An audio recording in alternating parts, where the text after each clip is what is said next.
E aí, nono ano A, hoje a gente vai recapitular um pouco o estudo da aula passada, né, relacionadas à trigonometria. E hoje nós vamos falar da trigonometria no triângulo retângulo, tá? Primeiramente, o significado de trigonometria. Trigonometria é a junção de duas palavras gregas, trígono, que significa triângulo, junto com metria, que significa medida. Logo, traduzindo, nós temos a medida de um triângulo, né? E aqui eu trouxe para vocês, né, trigonometria é a parte da matemática dedicada ao estudo das relações métricas existentes entre os lados e os ângulos de um triângulo, né, ou dos triângulos, tá? Então aqui para você entender melhor o conceito inicial, eu trouxe para vocês um retângulo, certo?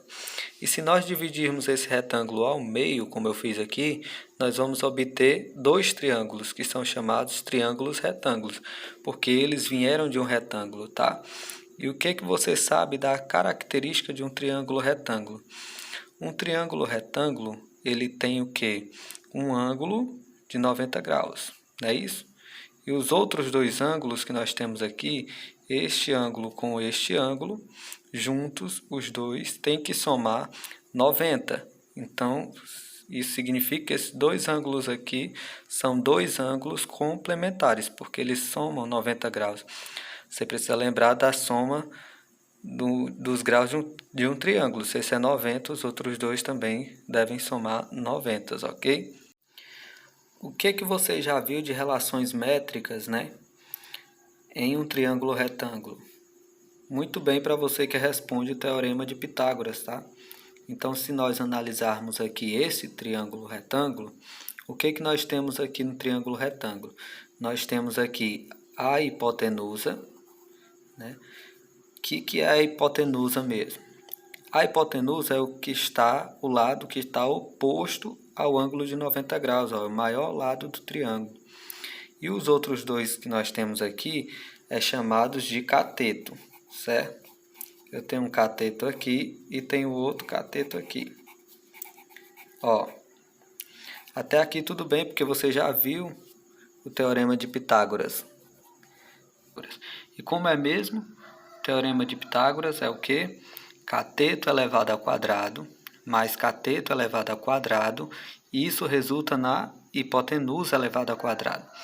Então, só para abreviar aqui para vocês, eu vou colocar aqui como sendo A, aqui como sendo B e aqui como sendo C, só para a gente escrever o teorema de Pitágoras. Então, ele fica B elevado ao quadrado mais C elevado ao quadrado, que vai resultar na hipotenusa elevada ao quadrado. Então, para você que esqueceu, um lembrete aí do teorema de Pitágoras, tá?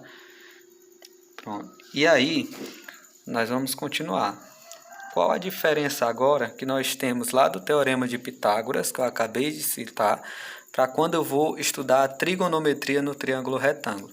Você observou o que está na descrição? É as relações métricas existentes entre os lados, porque aqui eu só fiz dos lados, só que também eu vou relacionar os ângulos, tá? Então, eu vou utilizar aqui outro triângulo como base para marcar o ângulo reto, tá? Então, vamos usar esse outro triângulo aqui como base, só para marcar novamente aqui o ângulo reto e os outros dois ângulos, né, que somados são 90 graus. Aí, de novo, então, aqui eu tenho a hipotenusa e aqui eu tenho os dois catetos, tá? Só vou abreviar agora porque nós já escrevemos ali por completo. Só que agora nós temos que relacionar os lados com os ângulos. E relacionando esses lados com os ângulos, eu vou ter o chamado cateto oposto e vou ter o chamado cateto adjacente. Como é que eu faço isso? Então, veja bem, vai depender, quem vai ser o cateto oposto e o adjacente vai depender de você, da posição que você escolhe, do ângulo de visão que você toma como base. Então, vamos fazer de conta que eu, Jackson, estou tomando por base esse ângulo aqui, ó. Marcar J de Jackson aqui, ó. Se eu estou tomando por base esse ângulo aqui, esse cateto vai ser o que para mim?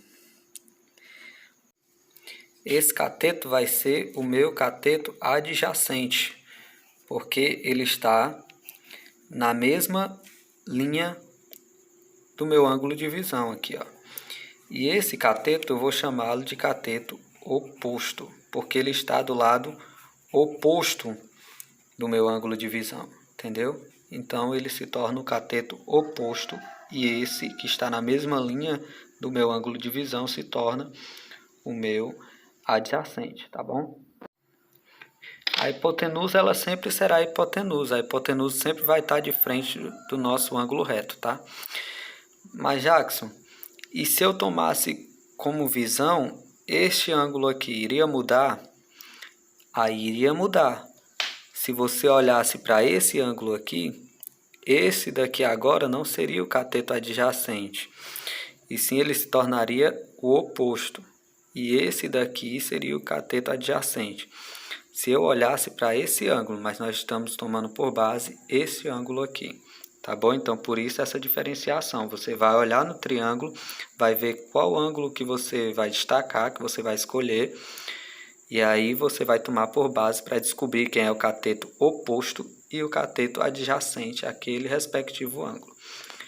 Agora eu vou explicar com mais detalhes como que a gente faz essa aplicação, né, com as relações, com as razões trigonométricas. Por que razões? Razões elas são indicadas por divisão. Então, gente, quando eu quero obter a medida do seno, o seno de um ângulo C, vamos marcar o seno de um ângulo C, tá? Quem é que vai ser o seno do ângulo C? Toda vez que eu quiser encontrar esse seno, eu vou colocar então a medida do cateto oposto. Então, já vou abreviar o cateto oposto por CO, tá? O cateto oposto dividido pela medida da hipotenusa. Estou abreviando, tá, gente? Para não ficar escrevendo toda hora.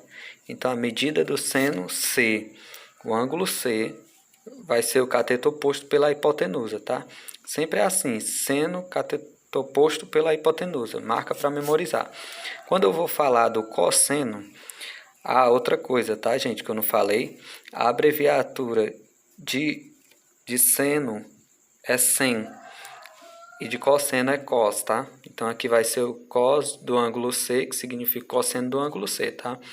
E o cosseno do ângulo C, ele vai ser a razão entre cateto adjacente, que é esse daqui, sobre a hipotenusa. E por fim, se eu quiser a tangente, a abreviação de tangente é TG, tá? A tangente do ângulo C vai ser igual, então, a razão entre o cateto oposto pelo cateto adjacente. Gente, então marca que essas são as três razões trigonométricas. Que agora, quando nós temos um triângulo e temos o ângulo nele, nós vamos utilizar essas três razões, essas três medidas, e aí você precisa dar uma memorizada. Um jeito de memorizar que eu aprendi, sempre eu repasso para os alunos, ó. Pensa aqui, faz de conta que é um rio, ó. Corri, caí e tomei uma coca. Então a tangente sempre vai ser uma coca, tá bom? Para fazer uma relação para vocês não esquecer. Corri, caí e tomei uma coca. Seno, cosseno e tangente, tá? Mas você deve se perguntar, e se eu mudasse o ângulo de visão? Aí muda o cateto oposto e o cateto adjacente. Mas isso aqui, gente, é sempre a mesma coisa. Seno é cateto oposto pela hipotenusa. Eu olharia o cateto oposto daqui, que ele estaria aqui. Então, agora sim eu vou fazer a aplicação. Falei dessas medidas para vocês marcar. E agora nós vamos fazer a aplicação mesmo, na prática. Exercício agora para a gente aplicar isso aqui, tá bom? Cateto adjacente e hipotenusa. Agora é só aplicar aqui, ó. Então, quer dizer aqui que o meu cateto oposto vai ficar o que é 20, né? Sobre a hipotenusa, que é 25. Então, eu posso fazer aqui uma simplificação. Aqui nós podemos simplificar por 5. Nós vamos encontrar que aqui vai ser 4/5, né? A medida do selo daquele ângulo é 4/5. A gente pode dizer isso, não é isso? Agora vamos fazer o mesmo com cosseno. Então, nós já sabemos aqui que o cosseno de beta é o cateto, né, adjacente pela hipotenusa. Então, vai ficar o cateto, eu já sei que é o 15, pela hipotenusa, que é 25. E mais uma vez eu vou dividir por 5. Dividido por 5 aqui vai dar 3 e aqui vai dar 5. Então vai dar 3/5.